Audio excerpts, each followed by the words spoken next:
Friends, तो आज का टॉपिक होने वाला है श्वसन के बारे में। श्वसन के बारे में हम लोग आज पढ़ेंगे, डिस्कस करेंगे कि श्वसन होता क्या है और ये क्यों जरूरी है, और अगर श्वसन नहीं करेंगे तो क्या हम जीवित रह पाएंगे या नहीं रह पाएंगे। जब कभी हम तेज दौड़ते हैं तो हम तेजी से सांस क्यों लेने लगते हैं, हमारे शरीर में क्या ऐसी घटनाएं घटित होती है, और श्वसन किस प्रकार का हमारे शरीर के अंदर वो कौन कौन सा अंग है जो श्वसन की क्रिया में हेल्प करता है और हमारे शरीर में ये श्वसन की क्रिया को करने में संपन्न करता है। चलिए सबसे पहले स्टार्ट करते हैं श्वसन के बारे में। श्वसन पढ़ेंगे कि ये श्वसन होता क्या है। देखिए, श्वसन एक ऐसी प्रक्रिया है जिसके द्वारा भोजन ऊर्जा के रूप में विमुक्त होता है, यानी जो भी भोजन हम खाते हैं वो भोजन ऑक्सीजन, जब सांस के रूप में ऑक्सीजन लेते हैं तो उस भोजन को ऑक्सीकृत कर देता है और उससे ऊर्जा का निर्माण करता है, और वही क्रिया को हम लोग श्वसन कहते हैं। इससे क्या होता है, भोजन से ऊर्जा का विमुक्त होता है और हम उस ऊर्जा को अपने यूज करते हैं। ठीक है, जब भी हम कोई काम करते हैं तो हमें उसमें ऊर्जा की आवश्यकता होती है। खेलना, कूदना, दौड़ना, कोई भी पढ़ना, बोलना, जितने भी सारे कार्य होते हैं उस सारे कार्यों में हमको ऊर्जा की आवश्यकता होती है,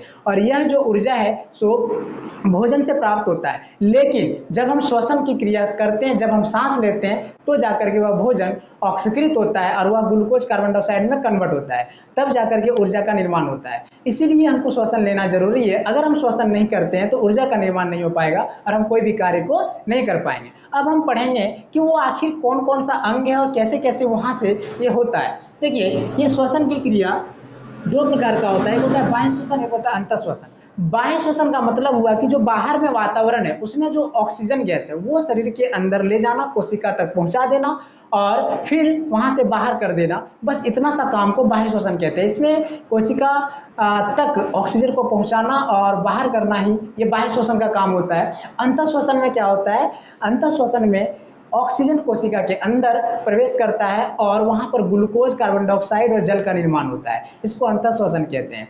उसके बाद हम बाह्य श्वसन दो प्रकार का होता है, एक होता है स्वच्छवास, एक होता है गैसों का परिवहन। स्वच्छवास के बारे में पहले पढ़ते हैं, इसको इंग्लिश में ब्रीथिंग कहा जाता है। ये स्वच्छवास होता क्या है, सांस लेने और छोड़ने की प्रक्रिया को स्वच्छवास कहते हैं।